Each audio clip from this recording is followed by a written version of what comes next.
Olá a todos, eu sou Juliano Kerber, professor de piano e de música de câmara do Conservatório de Tatuí. Me foi pedido para fazer um vídeo sobre uma formação um pouco comum nos palcos hoje, os duetos de harpa e piano.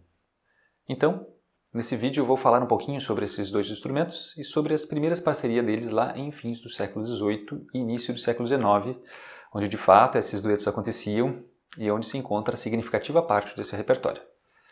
Vamos lá? Bem, a harpa. A harpa é um instrumento muito antigo, com os primeiros registros apontando para cerca de 3.500 anos antes de Cristo. O piano é bem mais jovem, com alguns séculos somente. Foi por volta do ano de 1700 quando Bartolomeu Cristofori teria aperfeiçoado os princípios mecânicos que são precursores dos pianos modernos. Esses dois instrumentos têm semelhanças. O piano tem sim uma harpa, isso é, suas cordas são esticadas em uma caixa de ressonância que são percutidas para produzir o som, na harpa dedilhadas. Em um tom de brincadeira, um harpista uma vez me disse que o piano é sim uma harpa. É uma harpa em um caixão. Brincadeiras à parte, esses dois instrumentos se assemelham em outras questões. Ambos são instrumentos harmônicos e produzem mais de um som ao mesmo tempo. São também instrumentos com grande extensão entre as maiores extensões dos instrumentos de orquestra. Veja aqui a extensão do piano moderno e o da harpa em relação à do piano. Bem, a respeito da escrita destes dois instrumentos, eles compartilham do mesmo esquema de notação musical, com os sistemas de duas pautas tradicional, uma na clave de Sol, outra na clave de Fá. De modo geral, a escrita idiomática desses dois instrumentos é também muito parecida. O que confirma isto, lá no início do século XVIII, um período em que as harpas de pedais se desenvolviam e se popularizavam, mas ainda não tinham um repertório próprio, é o fato de que era comum que os harpistas da época adaptassem obras do cravo ou de outros instrumentos de teclado para poder tocar. Décadas depois, já com obras originais para harpa, era fácil encontrar partituras contendo informações de que poderiam ser tocadas em ambos os instrumentos, harpa ou fortepiano, como pode-se ver na folha de rosto desse dueto de Boieldieu de 1796. E é nesse período que esses dois instrumentos se encontram para tocar juntos. Nessa fase, o fortepiano está se firmando como um instrumento popular e se torna preferido entre os compositores, em relação ao cravo e em relação aos outros instrumentos, e a harpa também, com o desenvolvimento e a popularização da harpa de pedais, ela passa a ter um repertório próprio que continua a crescer desde então. Muitos são os compositores desse período que escreveram duetos para esses dois instrumentos. Eu cito aqui nessa lista alguns. O compositor desse período, que escreveu duetos para harpa e piano, que nós temos que olhar, é Dussek, Jan Ladislav Dussek. Dussek foi um importante compositor e pianista nascido na Boêmia em 1760. Virtuoso do instrumento, ele viajou pela Europa e foi um dos pianistas mais conceituados antes da ascensão do grande Beethoven. Como intérprete, Dussek foi conhecido como o primeiro pianista a se sentar para tocar piano no palco, de perfil para o seu público. Hoje, uma posição padrão na sala de concerto, naquele tempo não. Como compositor, a maior parte das obras que ele compôs foi dedicada ao piano, obviamente, e demonstra profundo conhecimento das possibilidades e da técnica do instrumento. Mas ele também escreveu várias obras para a harpa de pedais, e estas igualmente figuram entre as mais importantes músicas para harpa do período. Curioso encontrar um pianista escrevendo música para harpas, em uma época em que a maioria das músicas era escrita por harpistas, não é? O segredo está aqui. Dussek conhecia muito da escrita para harpa porque a sua mãe e a sua irmã eram harpistas. E ele também se casou com Sofia Cori, filha de Domenico Cori, um importante editor em seu tempo. E Sofia, além de pianista, era também harpista, uma harpista renomada. Bem, Dussek escreveu para a harpa concertos com orquestra, sonatas solos e sonatas com outros instrumentos e, é claro, escreveu vários duos para harpa e piano. Hoje podemos considerar essa formação, duetos de harpa e piano, pouco comum, mas naquele tempo não, dada a popularidade desses instrumentos. Este era um tipo de música relativamente frequente no repertório de concerto. Um parênteses aqui. não ouvimos muitos duos de harpa e piano em recitais ou gravações por diversos motivos. Um deles porque a execução desse tipo de obra em instrumentos modernos pode ser complicada considerando-se a equalização do som. Porém, se ouvirmos essas obras executadas em instrumentos de época, entenderemos facilmente o porquê da preferência do público e dos compositores por essa formação.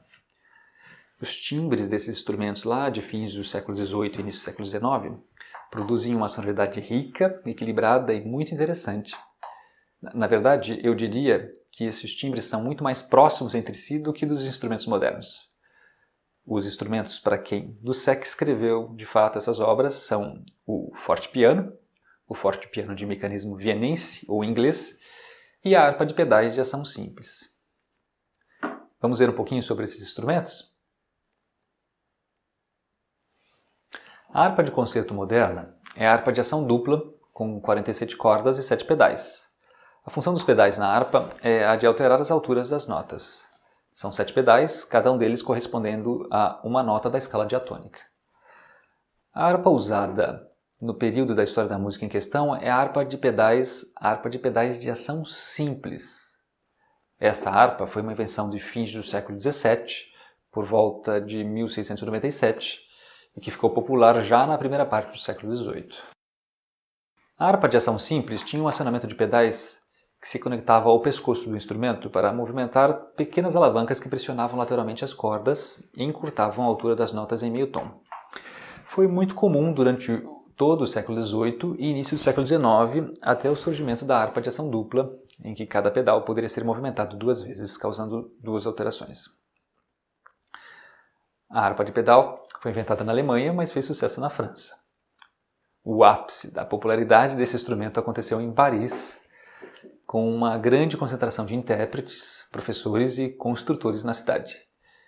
Em um inventário de músicos de 1785 consta que havia em Paris 58 professores de harpa, o que certamente era muito para uma cidade naquele tempo. Uma curiosidade: Maria Antonieta, arquiduquesa da Áustria, que se casou com Luís XVI e virou rainha consorte da França, e foi decapitada depois, já tocava harpa quando chegou a Paris, o que certamente contribui para a popularidade do instrumento entre a nobreza e o restante da população francesa. Paris, nesse tempo, era o maior centro de produção, publicação e ensino do instrumento da harpa de pedais, e o Conservatório de Paris se tornaria referência no ensino do instrumento, referência que é até os dias de hoje. Foi em Paris também que viveu Sébastien Erard, grande construtor de pianos e de harpas, que em 1794 inventou um mecanismo de harpas de pedais de ação dupla, patenteado em 1811, este sim, precursor da harpa moderna. O fortepiano. O nome fortepiano é uma simplificação do título dado por Bartolomeu Cristofori a um dos seus instrumentos. Clavicembalo col forte piano, cravo com forte piano. Um instrumento que permitia gradações dinâmicas mais explícitas que a de um cravo ou dos outros instrumentos de teclado da época. 3 fortepianos de Cristofori sobrevivem. Este do Metropolitan Museum é o mais antigo, de 1720. As principais inovações dos instrumentos de Cristofori foram o mecanismo de escape, que permitiam que o martelo caísse das cordas instantaneamente depois de golpeá-la, de modo a não amortecer a ressonância da corda. O mecanismo de amortecimento, para silenciar, abafar a corda quando não estivesse em uso. E ele também isolou o tampo harmônico das partes de extensão da caixa para que pudesse vibrar e ressoar mais livremente. E desse modo empregar cordas ainda mais grossas e em tensões mais altas que a de um cravo. Depois, Gottfried Silbermann e seu sobrinho foram os que retomaram e aprimoraram o projeto original de Cristofori. Mas o nome do construtor que se deve destacar nesse período é o de Johann Stein, de Viena, que foi aprendiz de Silbermann. Seu instrumento será a base de todos os que usam o mecanismo vienense, mecanismo que foi usado até boa parte do século XIX. Estes foram os instrumentos de Mozart, de Haydn e Beethoven até o Opus 53. e neles é que a maior parte do repertório clássico e pré-romântico foi idealizada. Na segunda metade do século XVIII, formaram-se duas escolas principais de fabricantes de pianos baseado nos diferentes tipos de mecanismo. O mecanismo vienense, que tinha um teclado leve e tanto as notas agudas e graves eram equilibradas, e o mecanismo inglês, que tinha um teclado mais pesado e profundo. Os músicos naquele tempo tendiam a achar o mecanismo vienense melhor. Já o mecanismo inglês evoluiu depois e pode ser considerado hoje como o pai do piano moderno. Esse mecanismo foi aperfeiçoado principalmente pelo fabricante inglês John Broadwood e é num dos fortepianos dele que logo a seguir ouviremos um trecho da obra de Dussek. Um novo parênteses aqui. O Conservatório de Tatuí tem a área de performance histórica e nela o curso de fortepiano, que foi instituído em 2009. Em julho deste mesmo ano, o Conservatório havia recebido um fortepiano construído nos Estados Unidos por Cesar Guidini, um ex-aluno do Conservatório, que fez uma excelente cópia de um instrumento de Anton Walter, de Viena, de cerca de 1800. Walter foi um famoso construtor de fortepianos com vários instrumentos copiados pelo mundo. E o Conservatório, na ocasião, passou a ser então a única instituição pública a possuir um exemplar de um instrumento como este. E também a única escola de música brasileira a oferecer um curso oficial de fortepiano. Então vamos ouvir agora um trecho pequeno de uma obra que sintetiza muito bem a união desses dois instrumentos. O Dueto para harpa e piano em Mi bemol maior de Dussek.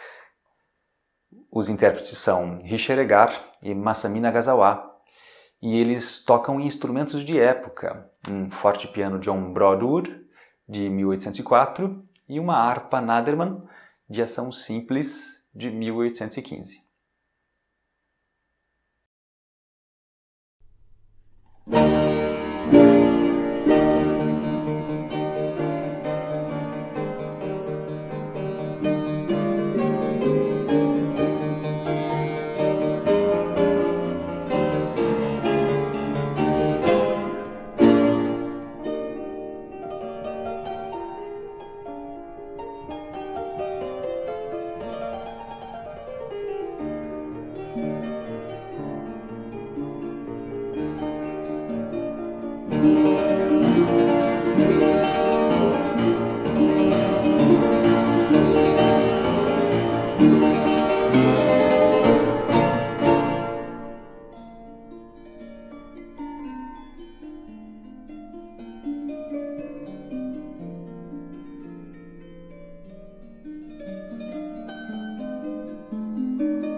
Esse trecho que ouvimos foi a exposição dos temas do movimento Allegro do dueto.